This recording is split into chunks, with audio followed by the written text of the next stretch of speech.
Donc, en cette fin de matinée, nous allons maintenant vous restituer les résultats d'un projet dans lequel a été impliqué tous les étudiants du M1 CIB inscrits dans le cours Initiation à la recherche.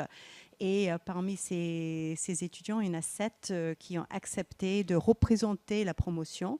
Et c'est Valérie Laroche qui va introduire et ensuite on va avoir les témoignages des étudiants. Bien, bonjour à tous. La table ronde qui va clore la matinée est une restitution d'un travail d'étudiant qui a été fait dans un cours d'initiation à la recherche. Et l'objectif de ce cours, c'est de faire comprendre aux étudiants le travail des chercheurs et la démarche scientifique. Et Suzanne Kovacs a proposé cette année d'orienter une partie du cours sur la thématique de la sobriété, le thème qui était celui d'aujourd'hui. Et donc, nous avons, dès le début de l'année, orienté nos TD sur cette question et de la sobriété dans le but d'expérimenter la science en train de se faire. Alors, avant de vous décrire brièvement les étapes du travail qui a été réalisé avant qu'ils puissent faire leur restitution, je tiens à remercier chaleureusement Suzanne Kovacs pour l'idée de lier sobriété informationnelle et activité du chercheur.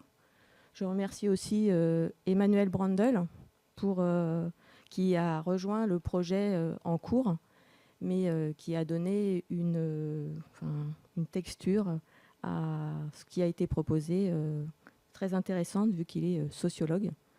Et enfin, bien sûr, je remercie les étudiants présents, mais tous ceux aussi qui ont travaillé pour la confiance qu'ils nous ont accordée et l'énergie qu'ils ont déployée pour réaliser ce travail.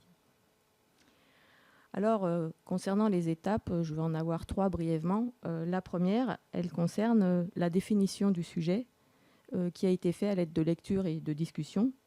Donc, nous avons fait élaborer au départ aux étudiants une carte mentale pour les aider à mieux situer les notions associées à la sobriété informationnelle et pour les aider à élaborer un questionnement.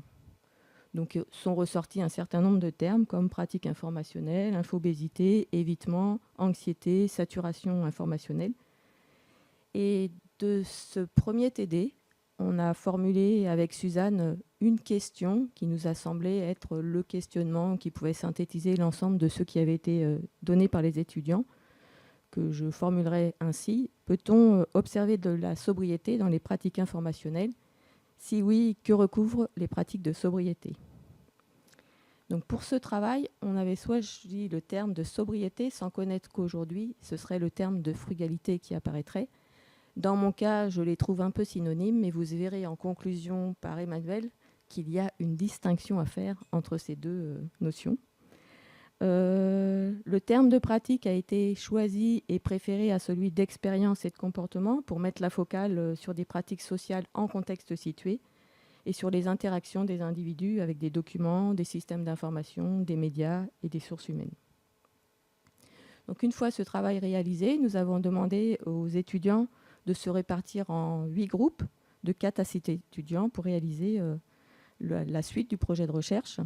Et la table ronde aujourd'hui, comme elle est facultative, il y a 4 groupes qui sont représentés. Donc ne seront présentés aujourd'hui que les résultats de ces 4 groupes. La deuxième étape importante pour moi, notre objectif, c'était, comme je l'ai dit tout à l'heure, de faire expérimenter la science en train de se faire aux étudiants. Donc nous voulions les intéresser aux activités de terrain.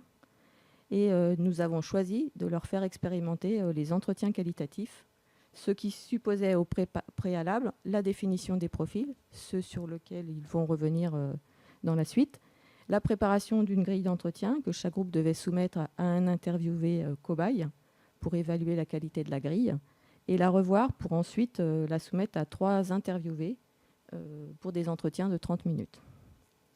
Donc l'entretien devait permettre aux étudiants d'obtenir notamment des éléments concernant les contextes sociaux de leurs interviewés, soit des éléments concernant leurs valeurs, leurs conditions de vie, leur capital social et culturel. Il devait leur permettre aussi de mieux connaître leurs besoins informationnels, leurs centres d'intérêt, la nature des informations recherchées, les sources privilégiées, soit par exemple des sources humaines, médiatiques, documentaires. Enfin, il devait les faire parler de leurs usages de l'info pour percevoir notamment leurs compétences informationnelles liées à la collecte, au traitement et au partage de l'information. Aux questions qui étaient liées aux pratiques, s'ajoutaient des questions concernant les ressentis, les stratégies conscientes ou inconscientes, le but étant de faire parler l'interviewé et de récolter son opinion personnelle plutôt que des discours convenus. Selon les groupes, ils ont choisi de travailler plutôt les informations professionnelles, plutôt l'actualité ou le divertissement, soit les trois ensemble. Donc à l'issue de la conduite d'entretien, restait la partie analyse. Et Emmanuel Brandl leur a expliqué les principes d'une grille d'analyse pour chaque entretien, puis c'est lié à une grille comparative. Et il leur a donné des exemples qui étaient en lien avec le sujet de la sobriété. Nous aurions aimé avoir une dernière partie de confrontation des résultats entre profils, mais le manque de temps n'a pas permis d'approfondir cet élément. Et Emmanuel va ébaucher quelques pistes en conclusion. Vous l'aurez compris, ce travail est pédagogique et relève d'un apprentissage en train de se faire. Il est axé sur l'action et il a été fait dans un volume contraint. Donc nous considérons ce travail comme une recherche exploratoire où les résultats présentés sont des hypothèses liées à la frugalité qu'il faudra confirmer par un travail de terrain complémentaire. Je redonne la parole à Suzanne pour la présentation des résultats.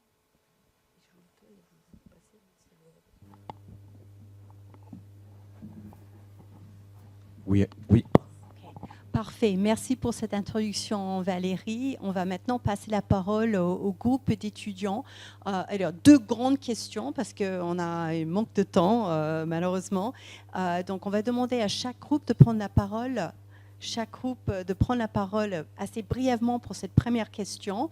Merci de vous présenter quand vous allez prendre la parole pour dire quel est le profil que vous avez choisi pour vos enquêtes. Nous avons fait l'hypothèse qu'une quelconque sobriété, la présence ou absence de sobriété était profondément liée au statut socio-professionnel, aux activités socio-professionnelles, et dire quelles sont les hypothèses qui étaient derrière ce choix et votre intérêt pour ce choix. Nous allons commencer avec les personnes qui ont choisi de travailler sur les personnes âgées. C'est bien ça. Et donc, je passe la parole. Et si on peut voir peut-être la slide sur les personnes âgées. Ah oui, les retraités. Voilà. C'est parfait, super. Donc bonjour à tous. Moi je m'appelle Matanoé Dudoret. Et moi c'est Andrea. Parfait. Et du coup, nous, on a travaillé sur, comme l'a dit Suzanne, les personnes âgées de 70 à 85 ans, ou plus généralement les retraités. Au niveau des catégories socio-professionnelles qu'on a pu interroger pendant notre enquête, c'était assez varié. On a eu 2 personnes qui étaient infirmières, un cadre hospitalier et une secrétaire en milieu universitaire. Et au niveau de ce profil, pourquoi est-ce qu'on les a choisis en particulier, ces personnes-là? C'était tout simplement, on voulait se poser la question de leur pratique informationnelle pour essayer d'aller plus loin que parfois nos préjugés un peu agistes au niveau des pratiques. Et aussi, on pensait qu'ils avaient des pratiques éloignées des nôtres, et donc essayer de les comprendre et de voir en quoi est-ce que c'est différent et qu'est-ce qu'on a en commun aussi. Et donc, à partir de nos profils, on a essayé de construire des hypothèses autour donc, de leurs pratiques en lisant, tout simplement. Donc, c'est là qu'on a lu que c'était un groupe qui s'informe énormément, en particulier sur les médias traditionnels, donc la presse écrite, et que la prise d'information est souvent est souvent en couple. Et donc, il est important de considérer le couple comme une unité dans la prise d'information et donc, par conséquent, leur frugalité éventuelle en couple. Nous avons également identifié un rejet du numérique dans les lectures et plus particulièrement des nouvelles technologies. Donc voilà, là c'était pour nos hypothèses. Je laisse la parole au groupe suivant. Oui, donc bonjour, je m'appelle Ambre Logerotte et j'ai travaillé avec Thibault Lalanne sur le profil des ex-détenus. On a voulu choisir ce profil parce qu'on trouvait qu'il y avait un manque de représentation dans la littérature scientifique sur leurs pratiques informationnelles et que c'était dommage parce que ça causait beaucoup de préjugés par rapport à ces personnes-là. On a fini par rencontrer 3 personnes, du coup, 3 hommes qui avaient environ entre 40 et 50 ans. Et dont un qui faisait partie d'une classe socio-professionnelle peut-être plus supérieure que les 2 autres. Voilà, concernant les hypothèses, la première hypothèse qu'on avait, c'était que ces personnes-là subiraient une sorte de sobriété forcée avec leur environnement restrictif, et que du coup ça les suivrait peut-être jusqu'après la prison et que ça impacterait beaucoup la manière dont ils s'informaient et leurs pratiques informationnelles en général. Et la deuxième hypothèse à laquelle on pensait quand on a commencé les entretiens, c'était que ce seraient des personnes qui manqueraient peut-être de confiance avec les sources d'informations qu'ils utiliseraient pour s'informer, et que, encore une fois, du coup, ça impacterait leurs pratiques pendant et après la prison. Concernant la littérature scientifique, je te laisserai expliquer tout à l'heure une lecture qui nous a un peu impacté pendant notre recherche. Et voilà, du coup, c'était notre profil. Je m'appelle Alex et avec mon groupe, on a travaillé plus spécifiquement sur les étudiants en santé. Sur notre profil, on a des étudiants d'âge assez variés, comme vous pouvez le voir, de genre assez variés aussi, et de cursus aussi très différents. Donc au final, ce qui les rassemblait, c'était le fait que c'était des étudiants en santé. On était parti sur ce groupe-là spécifiquement parce qu'on s'était dit que c'est des personnes qui sont déjà dans un contexte pour les informations académiques de surinformation. Et donc on se demandait quel impact ça aurait sur leurs pratiques liées aux informations plutôt d'actualité, plutôt quotidiennes. Et donc on était parti du principe, avec nos hypothèses, que cette surinformation et ce manque de temps personnel conduirait à une frugalité en quelque sorte forcée pour l'information d'actualité. Très bien. Et donc moi je m'appelle François Regnault et avec Emma ici. Nous on avait choisi de travailler sur les bibliothécaires. À l'origine, on s'était dit qu'on allait travailler sur les bibliothécaires en EMI. En réalité, on a plutôt élargi nos attentes pour obtenir suffisamment d'entretiens avec 2 bibliothécaires qui avaient moins d'1 an d'expérience dans leur métier et 2 autres bibliothécaires qui, à eux, avaient 15-20 ans d'expérience déjà. On avait choisi ces profils parce que, déjà pour un intérêt personnel, puisqu'on est en sciences de l'information et des bibliothèques, et donc ça nous paraissait intéressant de comparer les pratiques et les connaissances qu'on abordait dans notre formation et aussi supposément en EMI aux pratiques des bibliothécaires, que ce soit leurs pratiques personnelles ou professionnelles. Et puis, on trouvait ça intéressant d'aller interroger des professionnels de l'information avec des compétences indéniables qui opèrent dans un milieu à la fois d'abondance informationnelle et puis de sélection documentaire. Donc on partait un peu de l'hypothèse qu'on aurait affaire à des profils avec des compétences assurées et une certaine motivation qui les pousserait vers une forme de sobriété informationnelle, quelle qu'elle soit. En plus, avec une certaine réflexivité sur leurs propres pratiques.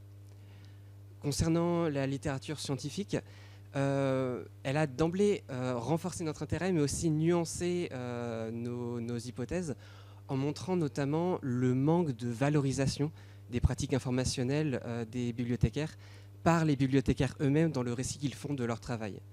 Notamment dans le fait qu'ils peuvent reléguer les pratiques informationnelles, notamment leur veille informationnelle, à l'arrière-plan, notamment sur leur temps personnel, et donc moins valoriser ces aspects-là, alors qu'ils sont tout à fait conscients de leur place tout à fait essentielle dans leur métier. Ce qui fait que quand on a commencé nos entretiens, on avait déjà identifié quelques menaces potentielles par rapport à nos hypothèses. Et finalement, sans trop m'avancer, je pense qu'on peut dire qu'on a aussi trouvé plus de questions que de réponses au cours de nos entretiens. Merci beaucoup. Je m'étais pas rendu compte que vous étiez mis en ordre de marche.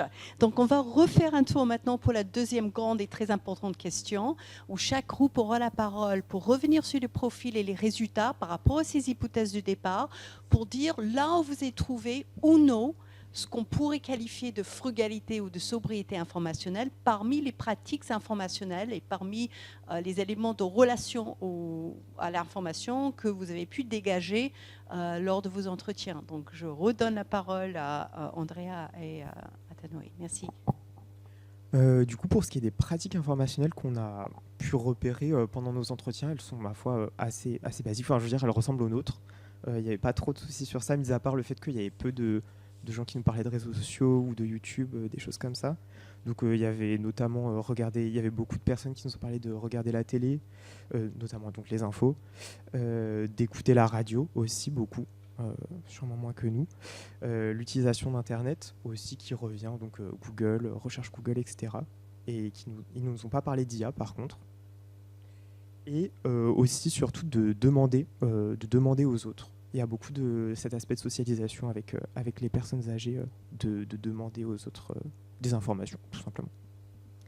Et quand il a été question de construire une typologie de la frugalité de nos profils, ça a été très difficile parce qu'il y avait des comportements très différents. Donc finalement, on a fait une typologie des comportements avec d'un côté la frugalité conscientisée, avec la stratégie de retrait, de renoncement à l'information.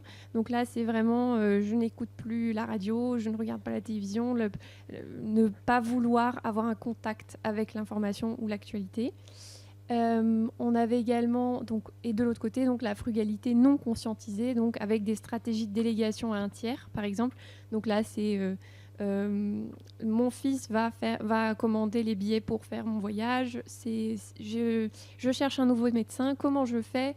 Je téléphone à mon fils qui va me donner une liste de médecins qui, lui, va faire les recherches à ma place. Et ensuite, moi, je vais téléphoner au médecin. Donc, c'est vraiment ça qu'on a vu. Une délégation aussi technique. Alors là, c'était pour une personne qui quand elle avait des notions des moteurs de recherche, mais dans le sens où elle mettait sa question dans le moteur de recherche et elle prenait systématiquement la première réponse. Donc là, elle disait, bon, Google a raison, Google me donne forcément la meilleure réponse, c'est la première, quoi. On avait également des stratégies de rejet des nouveaux médias, comme ce qui avait été relevé en hypothèse, dans l'hypothèse de départ. Donc, on rejette tout ce qui est numérique, donc, et en particulier Internet et le web. Et avec aussi, donc, dans la frugalité non conscientisée, la routine, comme vraiment une stratégie d'optimisation avec des personnes qui ont une routine très, très stricte au niveau informationnel, puisque tous les matins, on écoute telle radio, ensuite on descend à la cuisine pour midi, on va écouter telle radio, puis ensuite on va se déplacer dans le salon, on regarde cette chaîne, et donc là c'est même pas un média, mais vraiment la chaîne qui est identifiée. Donc ça c'était pour nos typologies de comportement, en tout cas, de l'information. Et du coup, un peu nos résultats, entre guillemets, même si on a eu plus aussi de questions, comme l'a dit François.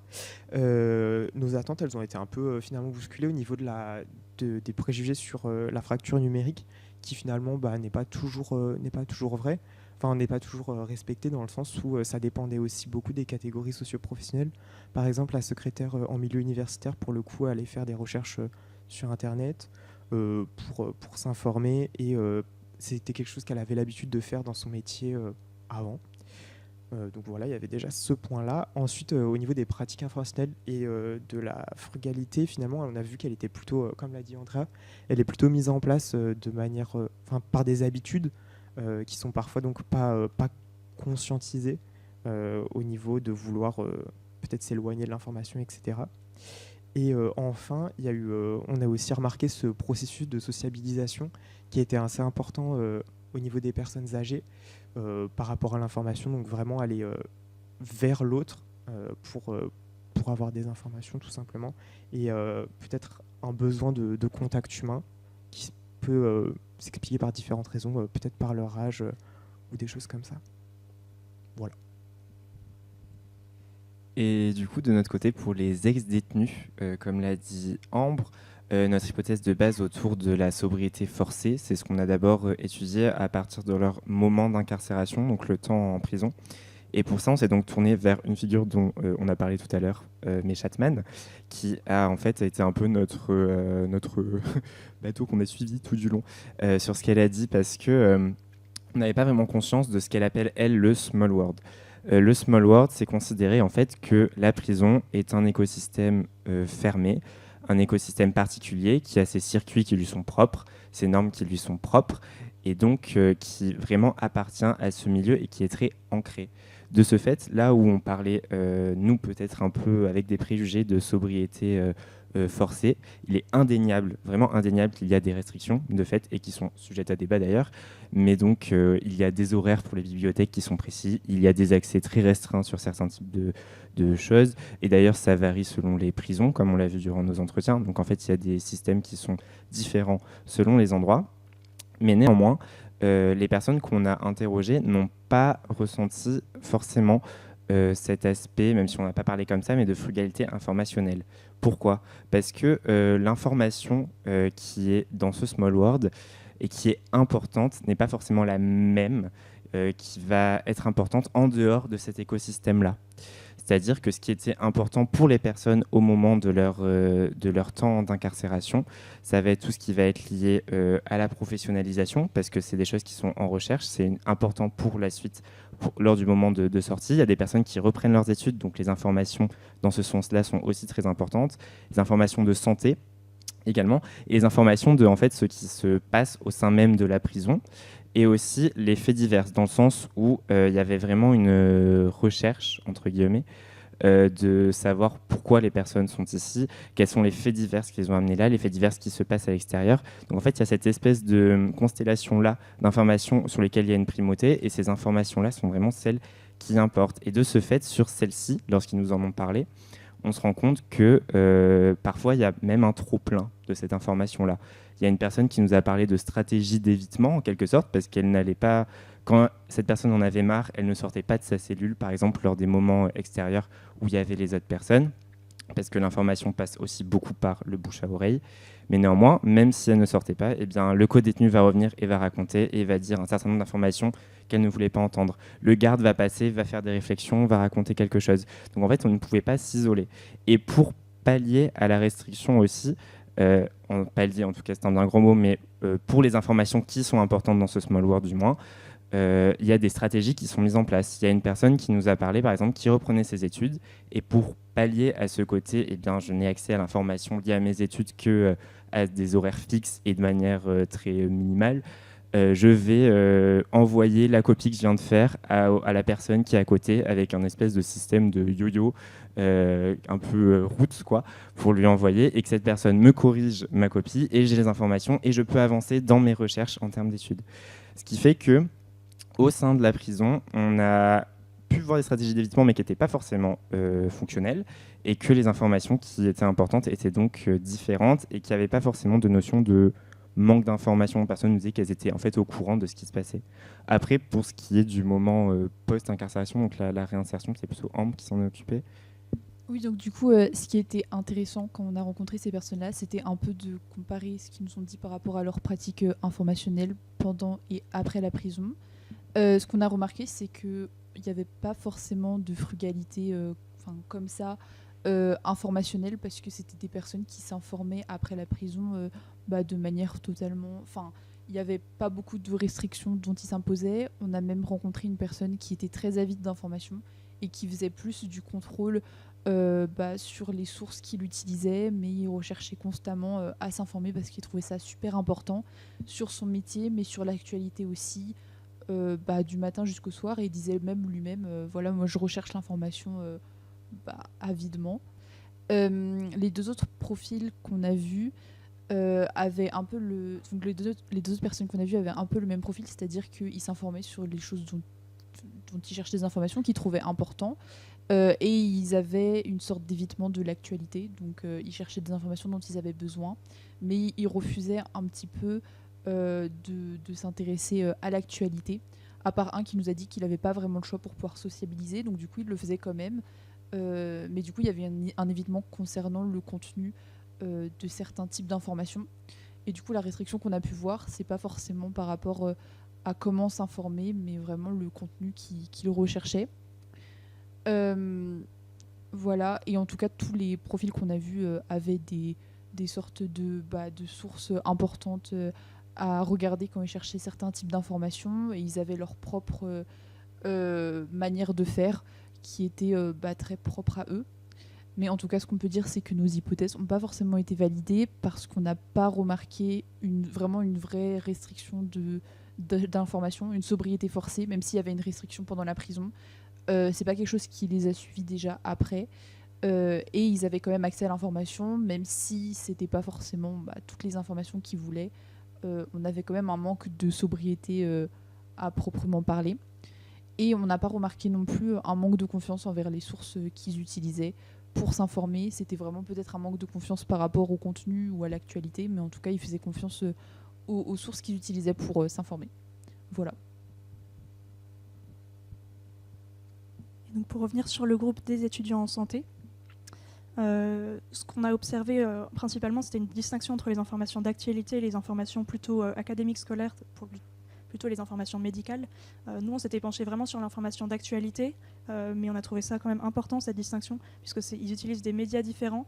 Ils ont des tendances différentes par rapport au traitement de l'information, notamment, par exemple, ils vont aller vérifier leurs sources pour l'information médicale, alors que ce n'est pas du tout le cas pour l'information d'actualité.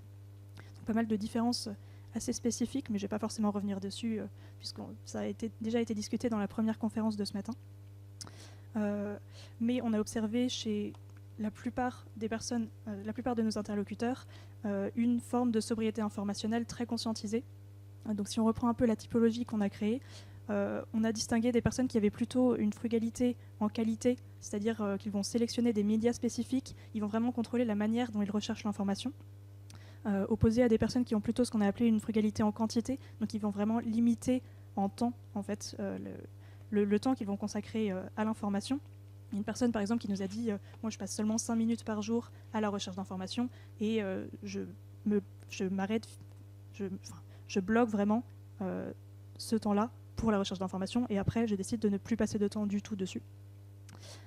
Et on a des personnes qui ont une frugalité un peu moins maîtrisée, qui ressentent cette surcharge informationnelle et ce besoin de sobriété informationnelle, mais qui ont des pratiques un peu moins maîtrisées. Et en l'occurrence, un dernier interlocuteur qui n'avait pas de pratique de frugalité. Mais ce qui est intéressant, c'est que même sur cet interlocuteur qui n'avait pas ce qu'on peut appeler de la sobriété informationnelle, il ressentait une forme de gêne, voire de honte à ne pas avoir de pratique de ce type-là. Et donc on s'est demandé d'où venait cette forme d'injonction à la sobriété. On a remarqué que l'influence familiale était très limitée, que en l'occurrence, on a par exemple remarqué que plusieurs interlocuteurs nous ont parlé des différences entre leurs pratiques et les pratiques de leurs parents. Mais en l'occurrence, à l'inverse, il y avait une influence amicale et surtout scolaire très importante. Et ce qu'on a remarqué, c'est que dans leurs études, dans le cadre de leurs études, ils ont des très fortes injonctions à la sobriété informationnelle, puisque c'est des études dans lesquelles ils reçoivent énormément d'informations qu'ils doivent maîtriser, qu'ils doivent contrôler avec le temps limité qu'ils ont à leur disposition. Et notamment, par exemple, des cours qu'ils ont de manière très pratique sur comment rechercher de l'information, comment gérer de l'information. Et c'est des injonctions qui vont être transférées pour l'information d'actualité, et donc une forme d'injonction morale à la sobriété informationnelle qu'on va retrouver chez tous nos interlocuteurs. Alors pour les bibliothécaires, on ne peut pas dire qu'on est sur un profil très frugal, surtout en ce qui concerne leur recherche d'informations professionnelles, ce qui est normal parce qu'ils sont confrontés à l'information tous les jours, c'est une grande partie de leur métier. Et donc plutôt que de la limiter, ils la gèrent très bien. On s'attendait justement, comme François l'a dit, à faire face à un profil qui a des stratégies efficaces et conscientisées de recherche d'informations, et c'était bien le cas. Donc quand on leur posait la question, ils nous donnaient une liste d'outils, de ressources qu'ils utilisent pour gérer et trouver l'information. Mais c'était vraiment plus dans le but d'accumuler l'information plutôt que de la limiter. Et quand ils devaient la limiter, c'était pas vraiment par volonté, c'était plus par contrainte temporelle. Donc ils nous disaient qu'ils n'avaient simplement pas le temps de tout lire, de lire tous les articles, toutes les ressources qu'ils trouvaient. Donc ils étaient juste obligés de supprimer certains flux RSS par exemple, ou certaines ressources qu'ils utilisaient. On a trouvé aussi qu'il y avait une frontière plutôt floue entre ce qui constituait la recherche informationnelle personnelle et professionnelle, que ce soit au niveau de leurs intérêts, parce que souvent c'était il y avait ça se rapprochait, et aussi au niveau du temps sur leurs heures de travail. Donc, comme François l'a dit tout à l'heure, cette valorisation de la recherche d'informations, du coup, elle est plutôt. Ils prenaient pas forcément tous le temps de le faire sur leur temps de travail. Ils le faisaient plutôt chez eux. Et donc, ça nourrissait. Ce qui constitue de la recherche d'informations personnelles pouvait nourrir leur recherche d'informations personnelles ou professionnelles. Et donc, les deux se ressemblaient. Et on a aussi trouvé qu'il y avait un impact de l'âge ou de l'expérience dans le métier sur leur pratique informationnelle, donc qui était peut-être plus ancrée, et aussi sur leur confiance en eux, d'être sûr de leurs résultats et d'être satisfait de leurs résultats de recherche d'information. Et donc voilà, on ne peut pas vraiment dire qu'ils font preuve de frugalité. Après, ça dépend comment on la définit. Si on dit que savoir très bien gérer l'information, c'est une forme de frugalité, alors dans ce sens-là, ils peuvent l'être. Mais sinon, c'est vraiment plus dans des fins d'accumulation que de limitation. Merci à vous tous. J'aimerais bien vous remercier et vous applaudir aussi pour ce travail super intéressant qui nous donne envie d'en savoir plus. Et vous avez bien donné une idée de l'importance de croiser ces questions avec des parcours, des métiers, des expériences et des trajectoires que vous avez bien approfondies dans vos travaux. Donc merci vraiment. Et nous allons clore avec une présentation par Emmanuel Brondel qui a le regard d'un sociologue sur ce qu'on a vu, qui a rebrassé, je pense, toutes les données et qui va nous donner sa lecture des questions de sobriété et frugalité à la lumière des différences de profil et de trajectoire. Oui, bonjour. Alors, je suis désolé, je vais être obligé de me mettre là. Je suis à la limite de la zone de captation parce que j'ai voulu passer mon schéma sous PowerPoint. C'était moche comme tout. Donc, je me suis dit, je vais rester sous Excel, puis je vais bidouiller un truc. Et c'est ce que je vais vous présenter tout de suite. Mais d'abord, je voulais commencer d'ailleurs par vous montrer ça. Qui fait toi ce que j'ai entendu tout de suite. Voilà, donc j'ai pris un logiciel et j'ai jeté dans le logiciel les entretiens dont on a parlé et le logiciel m'a proposé une analyse lexicale des entretiens. Et ce qui est intéressant, c'est que le côté small word ressort assez particulièrement. Alors, je n'ai pas analysé tout ce qui était dit, etc. Mais effectivement, systématiquement, j'ai proposé deux analyses. On a effectivement les ex-détenus qui apparaissent comme relativement condensés, mais par contre à part du reste des personnes qu'on a entretenues. Voilà. Du coup, la présentation que je vais faire tente de s'inscrire dans ce qui a déjà été proposé en le complétant et tout ce que je vais dire, c'est grâce aux analyses des entretiens que vous avez faites. Il y a eu plein d'idées que vous avez brassées qui, moi, m'ont interpellé. J'ai repris tout ça, j'ai mouliné un petit peu ce que vous avez proposé. Je redis qu'il s'agit d'une étude, d'une enquête exploratoire. Donc, on est sur des hypothèses. Il faut être, prudent par rapport aux résultats que je vais proposer, qui sont une forme de synthèse de tout ce qui a été dit en forme de modélisation. Alors du coup, j'ai construit un graphique avec deux axes, un axe vertical et un axe horizontal. L'axe vertical renvoie aux stratégies qui ont été développées par les acteurs, des stratégies raisonnées plus vers le haut ou élaborées plus vers le haut et des stratégies élaborées moins vers le bas. Donc une démarche plus active, c'est des tendances, hein, c'est pas des fermées, hein, vers le haut et moins active, plus passive vers le bas. Et puis j'ai repris à travers les entretiens la notion de capital informationnel référé à une forme de capital culturel. Voilà. Donc le capital informationnel, je l'ai défini comme suit, si je retrouve mon curseur, de façon idéale typique, comme ça a été précisé ce matin, c'est-à-dire que personne n'enferme ce capital informationnel, mais on grossit les traits qui permettent de le définir. Donc c'est donc l'ensemble des compétences techniques, sociales, donc des dispositions sociales et des connaissances, qui permettent à un individu d'identifier, de rechercher, de sélectionner, d'évaluer, organiser, mobiliser efficacement l'information dans différents contextes de la vie sociale et professionnelle. Donc, il ne s'agit pas seulement de posséder de l'information. Un capital informationnel n'est pas une quantité d'informations accumulées, mais des savoirs, des savoir-faire et des savoir-être qui vont permettre de savoir où la trouver, l'information pertinente, comment l'évaluer, à qui faire confiance, comment la transformer en ressources utiles. Donc, il va falloir savoir identifier les ressources légitimes, hiérarchiser les informations, voire construire une stratégie documentaire. Je me suis dit, je vais assez vite, j'ai pas beaucoup de temps.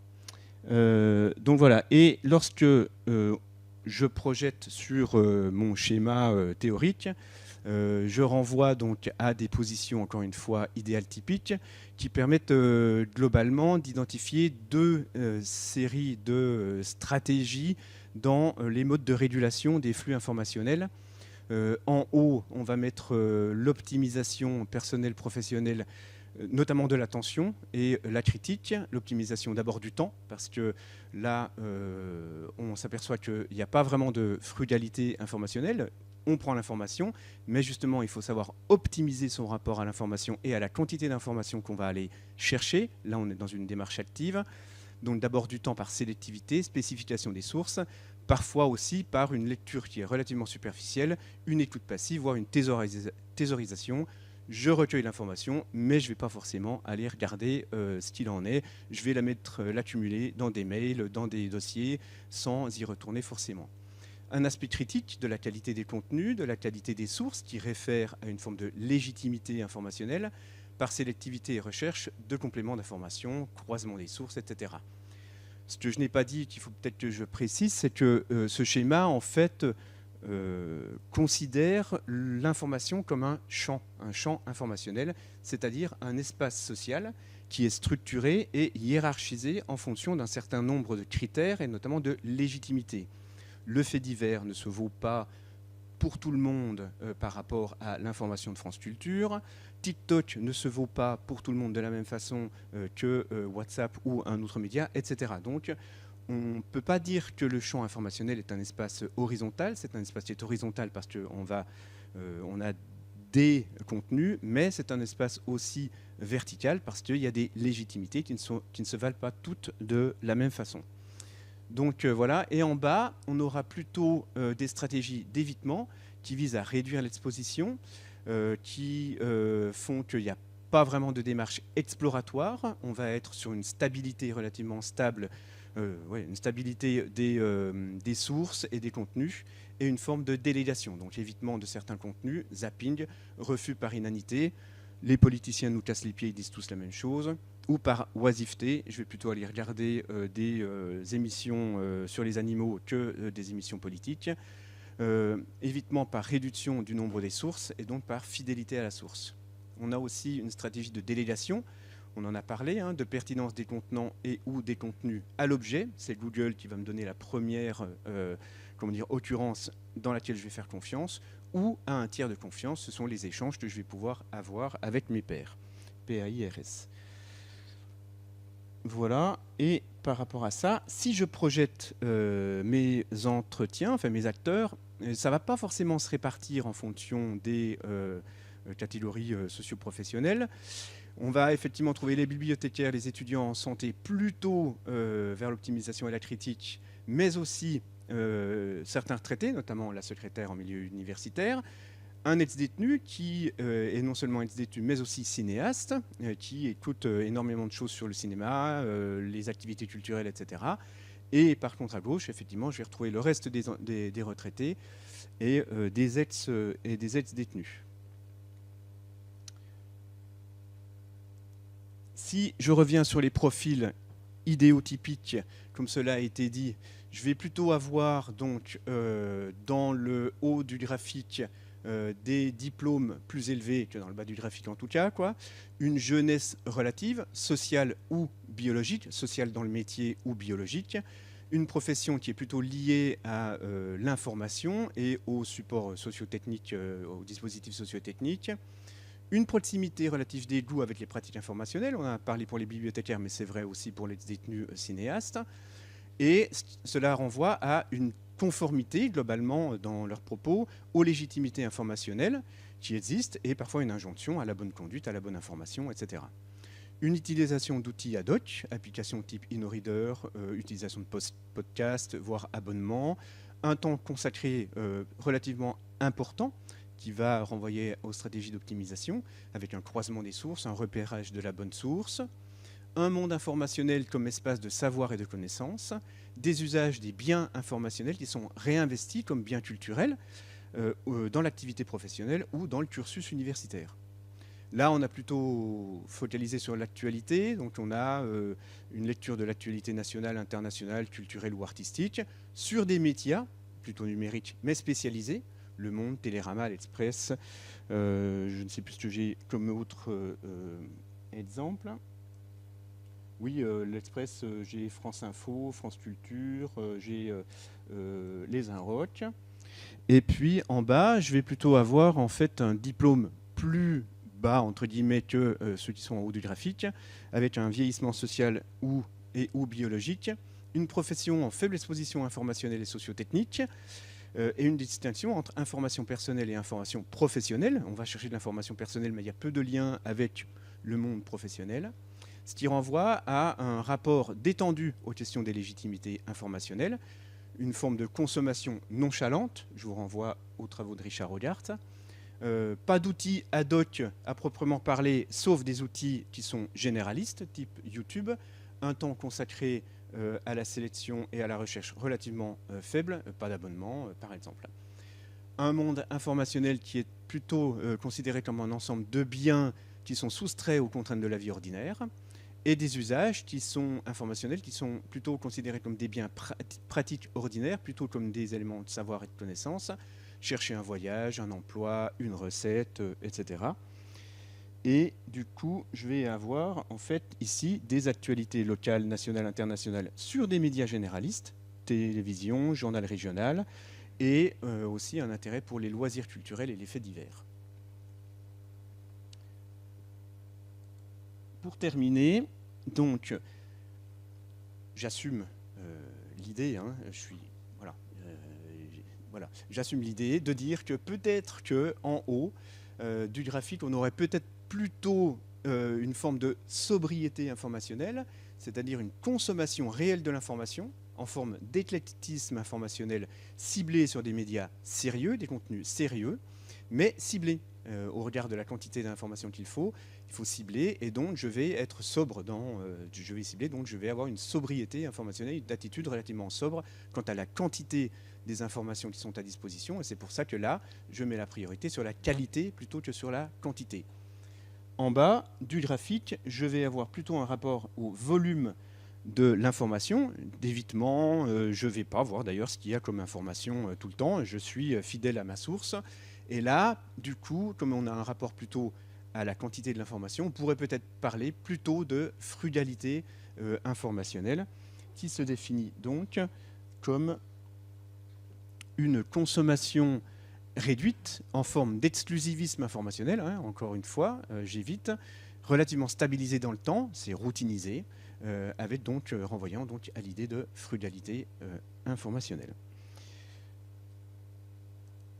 Et voilà. Et donc du coup, voilà l'idée globale qu'a suscité le travail des étudiants cette année. Je termine sur les limites ou les difficultés. Premièrement, on est sur un corpus relativement limité. Il faudra évidemment développer si l'intérêt est suscité, l'enquête.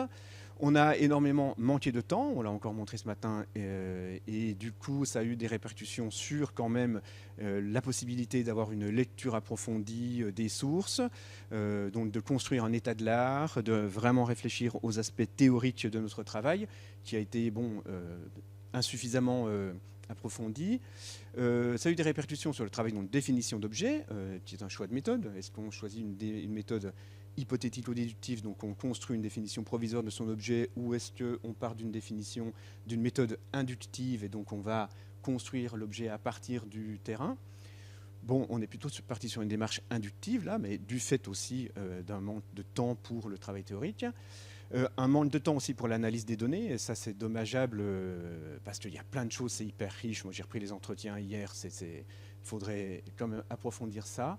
Et donc une difficulté dont on a discuté, hein, c'est d'identifier le ou les facteurs déterminants des pratiques. Donc qu'est-ce qui détermine le genre, le capital culturel, etc. Ça reste encore à travailler. Voilà, et j'en ai terminé. Je vous remercie de votre écoute.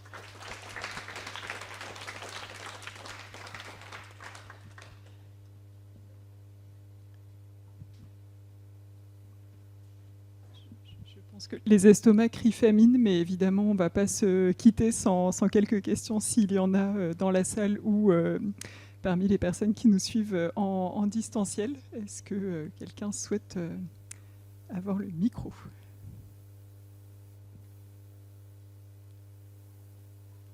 Vous êtes pleinement satisfait? Votre curiosité est assouvie? Ok, je vais déjà vous remercier, un très très grand merci pour toutes vos restitutions et tous les résultats de vos recherches et de vos enquêtes. Donc rendez-vous à 14h30 dans une bonne heure ici même pour la table ronde de cet après-midi et la clôture synthétique de la journée.